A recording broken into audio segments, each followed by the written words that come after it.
Hello and welcome to my channel, Haylee Marie Vintage. Today, again, I have something a little different for you. I have a travel vlog of my time in Bangkok. I really enjoyed my time there and I'm super excited to show you this vlog. I saw so many things I've never seen before. I guess spoiler alert, but I really want to go back to Bangkok since we only really had 2 full days there. There were a bunch of different museums and stuff that I saw that I would have really liked to go to if we had the longer time. It's definitely on my to go back to list.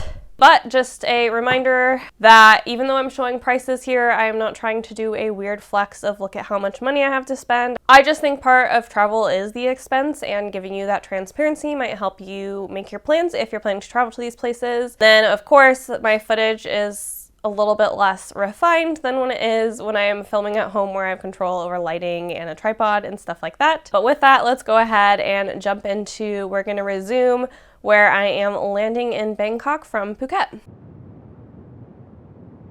Alright, we are starting off our journey here with our flight from Phuket. I am showing you lots of window footage here because I had to fight for it. Both me and my sister, when we got on plane, had people in our window seats and they didn't want to move, but we got our window seats, so it was okay.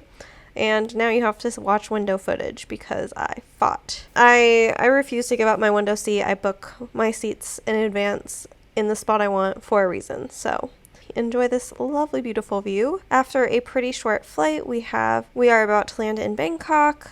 As you can see, there's just a lot more city vibes to this fly-in than of course there was in the earlier when we were leaving the more like peninsula island area of Phuket. So yeah, we're touching down in Bangkok and here we are driving into Bangkok. Bangkok has traffic unlike anything I have ever seen. It is really wild. You'll get a better picture as this vlog goes on. Here the traffic doesn't look bad, but I promise it was terrible. And we have arrived at our room. This is the wildest room I've ever seen in my life. So we actually got upgraded. This was not our original room. The hotel was pretty empty when we checked in. I guess there's stationery and stuff in there. We have all the fancy little outlets and stuff. We did not need to bring all the adapters we brought for Thailand. All of our hotels worked well. As you can see, it's kind of dusk, but we have this really amazing skyscraper view out our window. So cool. I mean, sorry, you can see all the reflection of stuff in the room, but the view still is very, very nice. And then we have the 2 beds. We have some fruit that they left out for us for our arrival. And then they have a how to make a paper crane little thing on the bed, as well as slippers all set up and ready for bedtime. And then they have this really beautiful black tea set. And then here is the closet. I assume you set your suitcase here. Here's the closet. It has a nice light, hotel safe, all that jazz, I guess. Nothing too exciting in this closet, actually. They did have a shoehorn, though. I was very excited about the shoehorn. I really need to buy one of these because they're the best thing ever. And then further into the bathroom, we have a vanity. There's a nice little stool you can pull out to sit in front of the vanity. The mirror is nice. And there's all these nice little toiletries all set up and ready to go. I just thought these were absolutely beautiful and I loved that together, like stacked, they made up an image. This was just quite impressive. I've not ever been in a hotel like this at all. And then there's like a whole shower room. There's a bathtub. And then we have a waterfall shower again. This one, however, was actually designed well and was amazing to shower in. In fact, I think I'll take inspo for one day when I maybe have my dream bathroom. The hotel shampoo and conditioner were okay. I think the conditioner worked nicely, but I didn't love the smell. But overall, I loved this little shower room. And then there's another little separate room for the toilet. Of course, we have a bidet here, heated toilet seat, the whole shebang. And I love that there's a little sink in here to wash your hands with. It's absolutely perfect. But yeah, that is our room tour. I am so impressed and excited by it. We ended up at a restaurant called Audrey's, and I got a rose lychee drink, and Alyssa got a blue grenadine peach drink. And then here is the decor. The decor is quite pretty, very vintage inspired. And then Alyssa got a puff omelet with prawns in it. It has this little chili dipping sauce here. It's very puffy. Here is what I got. It was a glass noodle with prawns. It was very, very good. It was a little spicy. And then we have woken up the next morning. Here's a quick little look at our breakfast buffet. As you can see, simple things are set up really beautiful. Like this was just basically the yogurt and cereal spot, and it's absolutely gorgeous. And then we used public transit here. Public transit here was awesome. It was super easy to navigate, and they used these little like reusable tokens that when you paid for the single use, you then were able to put them in at the end and they would reuse them over and over again. This was really cool technology and I really liked it. And we have arrived for the meeting place of our tour for today. We're going to be doing a bunch of temples, but here our meeting spot was at, it was called River City. It's a mall. It said it was an antique mall. I actually wish we could have come back here, but we just didn't have time and they weren't open this early in the morning. We were here at 8. But as you can see, the view here was quite beautiful and I really enjoyed it. It was a very nice view early in the morning and a very nice spot. I definitely would recommend if you're in the area checking this out because it's very, very nice. And here I picked up a drink. It's a butterfly tea with peach. This was really tasty. It was only 100 baht. I was drinking it by the river. It was already quite hot despite being early in the morning. And then I was so excited because I really wanted to go on boats on the river. And I didn't know this tour had a boat on the river, but here we're on one of the bigger taxi boat bus things. Again, I think the system is probably pretty easy to navigate. I will say the boats seem more complicated than like the metro. There is all these seats. It's very close to what a ferry looks like if you've been in Washington before. I thoroughly enjoyed this. I will always love sitting on the river and watching new sights like whip by. And then here we are on an open water ferry. So here it's like just very minimally decked out boat. Like I'm not looking through windows for this. We floated by, I think this is a temple that I thought was pretty and took some footage of. This boat was a lot more rocky and a lot harder to get on and off. Other than all of these were relatively hard, the docks were very up and down. I guess I kind of filmed getting off the boat here. I will say being on stuff like this with elderly people, I would feel very nervous if I had an elderly person I loved living in Bangkok. It does not seem like the most accessible city, and it seems kind of easy to get injured on certain parts of public transit. We have arrived at our first destination, kind of the Grand Palace. I say kind of because this is a ginormous complex of beautiful, lavish, opulent temples and buildings and things. It's our first stop, but it is a giant stop, and you're about to see a lot of different things. Around here, there are many demon guardians. They protect the palace from evil spirits and were built before 1851. Just trying to give a sense of how old this place is. This golden building here is the Pra Patum Chedi, and it is quite beautiful. I can't wait to show you the tiles up close. They're really something to see. So from far away, this place looks so shiny gold, and it all looks kind of like one piece, but when you get closer, it has all these beautiful mosaic tiles. I just have never seen anything like it. I also thought this was so beautiful. So the texture you're seeing here is actually pottery porcelain pieces. You will see these closer up on a couple other buildings, and I can't wait to show you. I'm so excited. Here we're getting a little closer to another building that has that porcelain 3D work that I think is really, really cool. So our guide told us that the king liked to break a lot of plates. However, I did look this up, and this porcelain was actually built and made for the purpose of this decoration here in this part of the palace. So that is a legend and not true. This is why we always Google and fact check before spreading things on the internet. But I've never seen anything like this, and I thought it was so cool, and I wish I could do my whole house like this. Here these mosaics are a little bit closer up. It was really hard to get close to these, but hopefully you can see how there are all these broken pieces of ceramics making up these beautiful 3D flowers. I am in awe of this technique. I think it is so stunning. And then here's another temple from kind of far away.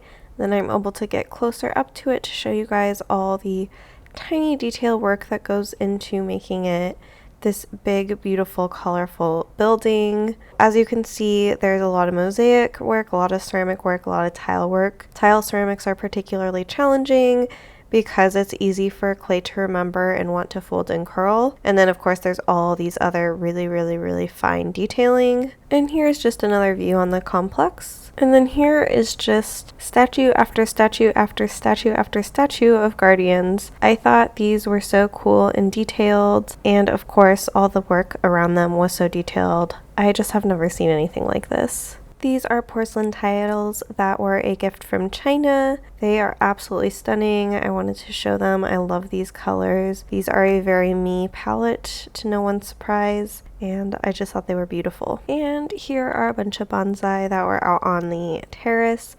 These are hundreds of years old, and they are absolutely beautiful and just really cool. The pots in them are especially intricate, and I just enjoy things like this. This place kind of just felt like it kept going and going and going. Like every corner you turned, there was something new to look at. It was quite overwhelming in its magnificence. I absolutely loved this little pond garden. This was a very peaceful area compared to the rest of the temple, and I thoroughly enjoyed being here. It was much more relaxing and was a good step away and like quick little eyeball break from all the really beautiful intricate mosaics. This building here was quite interesting because it has kind of that Victorian look. It was built during, I believe, the Victorian era with then these Thai roofs. I think this is so cool. I love fusion architecture like this. And then at this gate here, if you look up in that little green triangle, there's a lot more of that 3D mosaic technique that I love. I feel like this is the perfect place to end our grand palace tour on, because this building is quite Thai in nature and quite beautiful, and of course has all the intricacies that these buildings have. And now we'll head over to our next stop. Our next mode of transportation, I guess, was a tuk-tuk. This is just kind of like an open air taxi. Here are me and my sister riding it.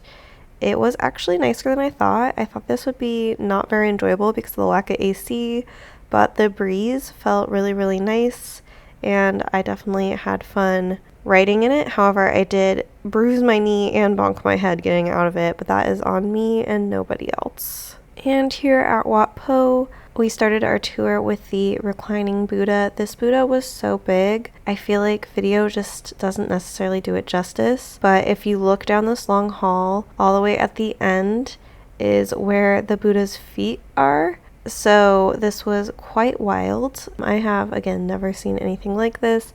It is cement with then gold foiled. It is not, of course, a solid gold statue. And the feet are very cool mother of pearl inlays. I love mother of pearl inlays, so these are always really cool to see. And then here's a close-up of a mural. I was not good about filming the murals because I was so excited by the mosaics, but here is a nice little mural. Here I am enjoying this fountain and taking a little bit of a peaceful garden looking break. This was right in front of a gong, which I found out is a new sensory trigger for me, is gongs. Something about the vibration really sets me off. And then all of these are essentially very fancy tombstones. This is kind of like a king graveyard, I guess. And again, you see these really beautiful mosaic tile works. These are black and green, so they're a little bit less colorful, but of course they're still beautiful. And then in here we have Buddha sitting on the snakes. I believe this is to float above the river. The snakes, again, the mosaic tiles were absolutely beautiful, and the serpents around the head were so beautiful. The images don't really capture them well at all. Around this whole temple complex were a ton of different Buddha statues, as you can see. I can't remember the number in the collection here, but it's very large. And then here we are sitting in our final temple. Here I learned that you should not turn your feet towards the Buddha. I was not the violator, it was another tourist, but somebody was quickly corrected, and I learned that they believe that demons are attached to your feet, and that is why you step over a threshold. And then here is an absolutely giant tomb. It is so beautiful. This was my favorite of the collection. There were a bunch of different colors. This one had a beautiful navy base, and I really liked the color of the flower mosaics on it. I just thought it was absolutely stunning. And then here I finally get you a little bit close up to these 3D mosaics. They are absolutely phenomenal. I have never seen anything like them. I want to learn how to make them. And then here is a cat friend I made. He did let me pet him. I did lure him out. He's not very friendly right now because he's grooming. He has kind of a stumpy, weird little tail thing happening. But I was glad I met him. He was so cute. We were desperate for some food, so we went to a mall. This is a tuna salad. It was so good. I didn't expect to like a tuna salad without mayonnaise, but this one's fantastic. It's very limey. And then I have a watermelon slushie. And then Alyssa has a coconut drink, and she got a tuna sandwich. She's already like scarfed it down because we were so hungry after walking in the sun for so long. And then of course I visited a fabric shop. I will show you what I got here in a later video, but this was a very, very cool store to look through. I thoroughly enjoyed it. And here, of course, we have some really beautiful fabrics. I didn't get any of these because they were hung up. I assumed they were really expensive, but I thought the foiling techniques on them was absolutely gorgeous. And then we finally made it back to our hotel room. Here is the view again, this time during the day. It's just so cool here. There's so many tall buildings. This terraced one on the left is really interesting with the pools in it. And then there's lots of like rooftop gardens and things like that. And straight down, we are by the SkyTrain. I actually specifically chose this hotel because it was on the SkyTrain, so I knew it would be a little bit easier for us to get around. And we had time here to do a tea at our hotel. We wanted to do an afternoon tea in Bangkok for sure, and today it worked out to kind of sit here and relax for a bit and do a tea. On the menu today is a cranberry cremeux, hoji cha tea milk pudding, and kuromame, forest berry gâteau, subaki macaron, cherry and almond tart, subaki chocolate praline, cranberry scone with clotted cream marmalade and preserves. And then for the savory, we have a Japanese potato and curry croquette, miso cured cream cheese and fig tartlet, and compressed watermelon and yuzu. And then aka ebi panipuri. We also got a red tea and then I believe a white tea that was rose. And both were very, very good. I also still can't get over how pretty the pastries are. And then after this, we made our way over to the Platinum Fashion Mall. Here you can see the traffic I was talking about.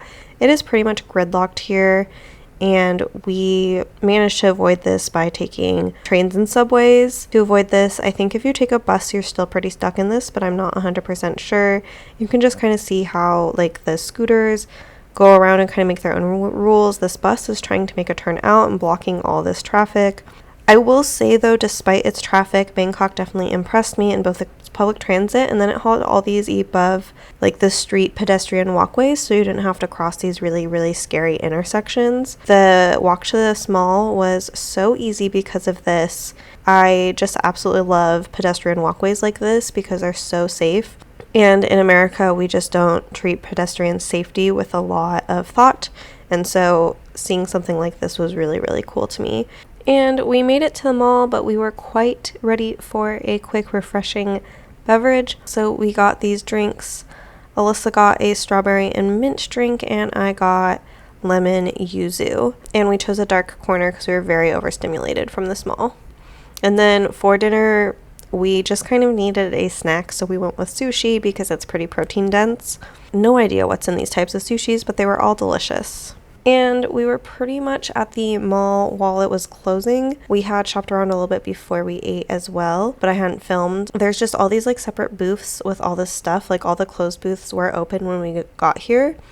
And it's just really wild. All of these are wholesale prices, so they are pretty much the lowest you can buy because they are designed to be sold wholesale, which I think is interesting. I don't know if I think it's neat or if in my brain I can't turn off the part of my brain that is worried about the people sewing these clothing. However, I did see quite a few booths that actually had the sewing machines in booths, and I saw people actually working on the clothes, so I thought that was really cool. And there were just so many different things to look at here. This building was, I think, 6 stories of this. if you can even imagine. And after that, we made our journey home, first walking before catching the train. This mall had some really beautiful decorations up for Lunar New Year. They had all these beautiful butterflies and lots of orange. It was just absolutely stunning installations. I think this one's probably more permanent and wasn't just for Lunar New Year. This one featured rabbits, so it's definitely for the Lunar New Year and very, very cool. And you can see they carry it all the way to these orange trees down at the bottom. I just love the way they love a theme. I really have a deep appreciation. This was a very nice mall. We went to the mall that we went to because I knew it would be cheaper and kind of more in the budget I was looking for. A lot of these malls in this area were out of my price range. And then here we're just continuing this little walk through the mall, and this is the entrance. I thought this was quite beautiful. I wanted to make sure to catch it as we were walking out. It's even prettier at night. So yeah, I just had such a fun time, even though at this point we were exhausted and so ready to be back at the hotel. Alright, I'm sure it is hard to tell, but we are up before dawn. We need to eat a really fast breakfast at the buffet before hopping on the MRT to get over to our meeting point for our tour today. We are seeing some markets. So our markets were an hour or so drive out of the city, but first we stopped at salt fields. This is how they make salt here. They flood these fields and then they scrape or rake the salt up. I just thought this was so interesting. We didn't know we were seeing this, and it was very, very, very cool. So the people working on these fields scoop the salt into a wheelbarrow and then wheel it into their warehouse. There are different types of salt here. I guess there's 3 levels. There's the first pass is the bath salts or spa salts, and then it is table salts, and last is a salt that needs to go through a factory and be refined. Here is a huge stack of salt. We are here, I guess, during their first harvest of the year, and then we are now passing back over to where the train is. We're actually catching the train here that goes through the train market that we're going to. You'll know what I'm talking about in a few minutes. I didn't really understand what it was when we booked the tour, but now I do. So here we are leaving the salt fields. Apparently this train is quite local, so basically it is for the agriculture workers, for them to get from where they stay to the farms. So a lot of the bodies of water you're seeing here, these flat beds, are for either salt or shrimp farming or mud crab farming. That is what these workers are doing, and they are using this train to get to and from. The tour guide said it was quite challenging during the pandemic because they were only running the train once a day, and of course people still have to work to live. It's been really interesting post-COVID to hear about how COVID affected everyone in the world a little bit differently, but it did impact all of us, and there's very few things that happen that truly affect the whole world, and so I think it's been really interesting traveling and learning about these experiences. So here we are in the train, officially approaching the market. So basically in this market there's all these stalls that go over the tracks when the trains aren't going by. The trains only go by, it looks like, about 8 times per day. It's interesting. I kind of wonder why this market still exists the way it exists. People were quite excited to see the train go by. People were waving to us, trying to high-five us. It was very interesting. This is definitely one of the reasons I would recommend going with a guide, is we obviously wouldn't have gotten to experience this market this way if we hadn't gotten the guide. If you can afford it, I just in general recommend guides for tours in other countries. It just makes things a lot smoother and less stressful because he knew to do all these things. He knew all the vendors, he could speak the language, and so it was just so much less stressful. But yeah, you can see this is actually quite a variety of vendors. This is not a very touristy feeling market, even though there's a lot of tourists here. It seems very, very, very food-based, like grocery shopping food-based. I really wish we had more open-air markets like this in America. We are off the train and we are now sitting on the tracks waiting for the next train to come by. I got a cranberry drink and my sister got a kiwi. And yeah, we're just sitting and waiting. He got us some street food. These are some different fried potatoes and bananas. I loved the fried bananas. Here is kind of an overview of what the market on the tracks looks like. You can see these awnings go in and out, you can put them down and then pull them back out, when the train goes by. The train goes by really narrowly on that side. It was very close when we were on the train. We all know a train's coming by. The staff are preparing us, making sure nobody's in the way. Again, I would really recommend this experience with a guide. You're not going to get hit by a train, but finding a place to stand with a good view is quite challenging.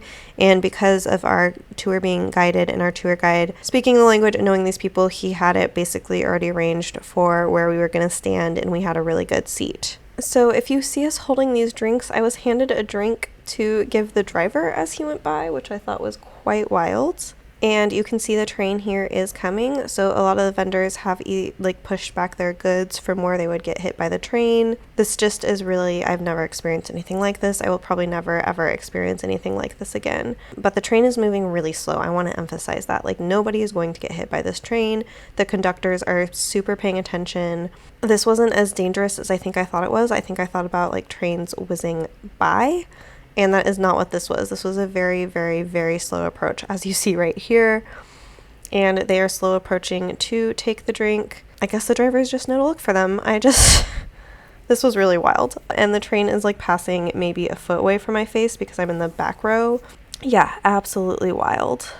And then after the train goes by, like literally right after, everything just kind of starts to pop back out again and become a market again. This was such a cool experience. I am going to link this tour down below because it was top notch. It was only another group of 2 people, so there were only 4 of us on this tour. It was a great, very, very small, good experience, and our tour guide, who went by Steve, was excellent. I suspect Steve's name is not Steve, but that is the name he gave us, and he was an excellent guide, and this tour was super cool.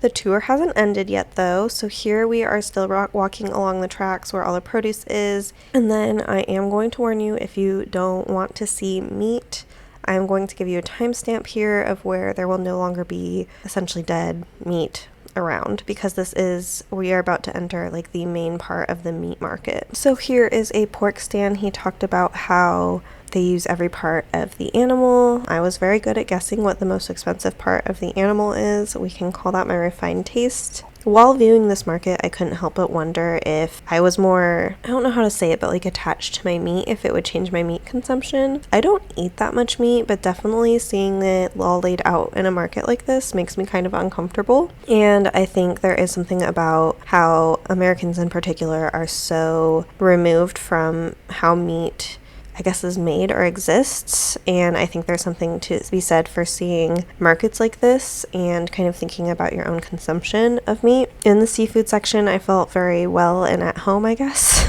because you can buy seafood like this in America pretty easily. I mean, things did still have its eyes and heads and stuff, but I'm more used to seeing that. It's really kind of more the poultry and the pork that I'm not used to seeing. There was so much seafood here. There were a lot of crabs. Pretty much every seafood. Stingray, I guess, and horseshoe crabs they also eat. The stingrays, I guess, have to be smoked before they're allowed in the market because they smell so bad, which this market did not smell particularly great. So something must truly be very, very, very offensive to have a rule like that put on them before they go to market. Lots of squid too. I don't know, there was just a little bit of everything. Like I said, very meat dense part of the market here. I did want to mention these because this is one of my favorite things I've seen on the trip. They're called Thai spirit houses. They are 2 different houses. The smaller one on 4 is for the ancestors, and then the one on the larger singular pillar is for the guardian. You leave offerings for these. I think these are a really cool practice, and the color of the house is chosen by Buddhists by like astrological signs and things like that, and where the placement is. It's a very, very cool practice and tradition. And if you have a sharp eye, you can catch them near all the houses as they flash by on like the trains and the boats and things that we've been on. And then we left the market to go to a coconut farm. You can see the coconut farm kind of here with the channels between the palm trees. But I did want to say that like we also ate a ton of street food at that market.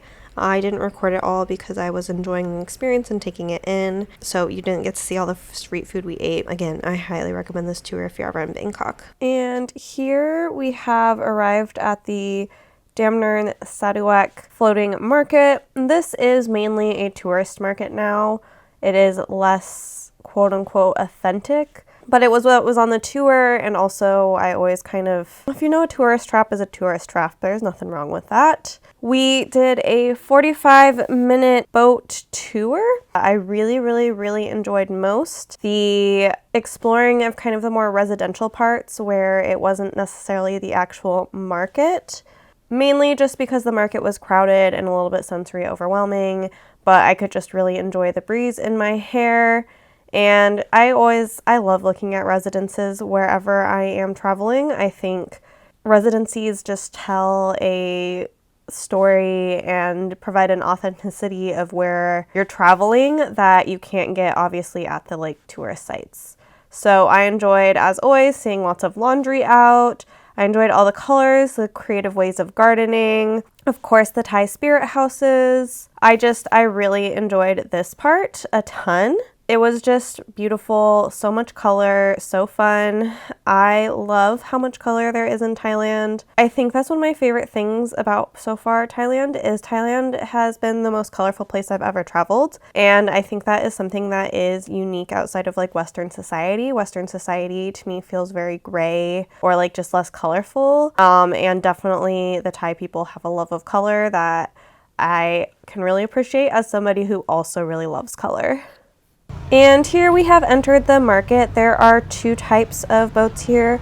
Some are being actually rowed by a person. The boat that we are on is called a longtail boat. I'll talk a little bit more about what that looks like in a little. But first we're just passing a lot of different vendors on the market. This was really interesting because the vendors could actually just like pull you in with a hook, which I didn't super love. I'll discuss this actual story of the thing that I bartered for on accident, but overall my policy when traveling in countries like Thailand is not to actually barter, or like, just because the wealth distribution between me and the person I'm bargaining with is so big, and that extra $3, $4, $5 is something that I won't miss but could actually improve their life or like buy them a meal or groceries, as opposed to that $5 can pretty much do nothing for me. So I just tend as a policy not to bargain. I thought this was definitely really interesting market. Honestly, for me and my sensory issues, this was not great for me because there were a lot of smells, a lot of moving things, a lot of boat bumping motion.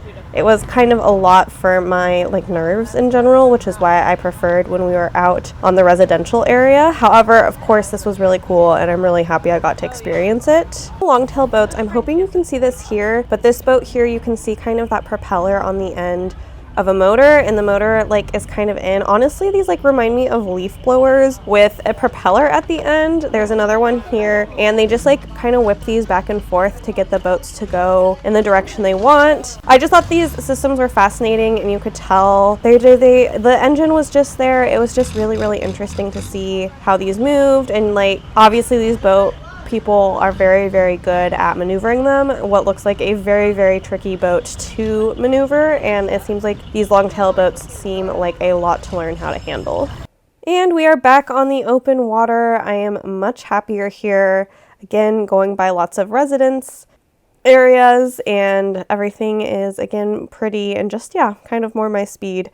I love residential parts, and seeing them like this was really cool.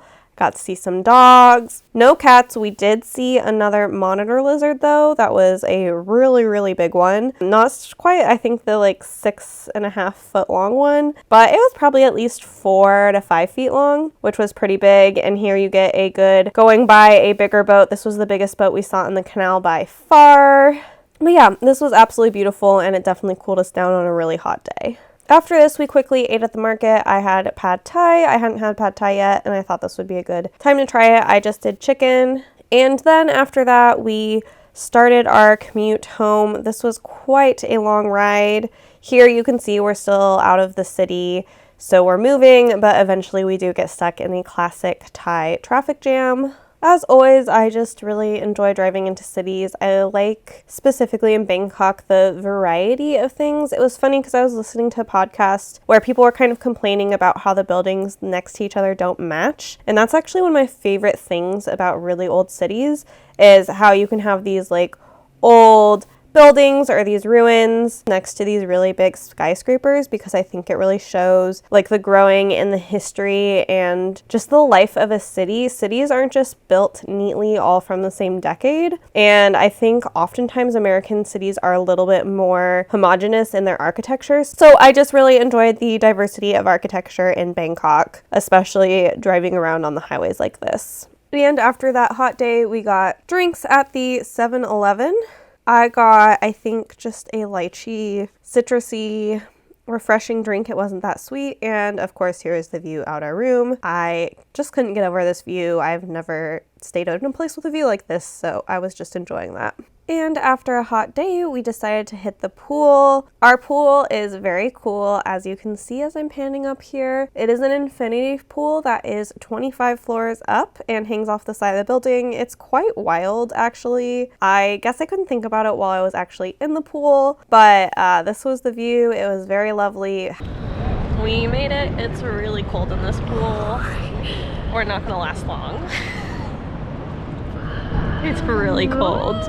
We did still, of course, enjoy the view out on the pool, even though it was quite chilly. We determined it's cold because we think they had it built so it's in the shade for a majority of the time, which is quite clever for the summer when it's really, really hot here.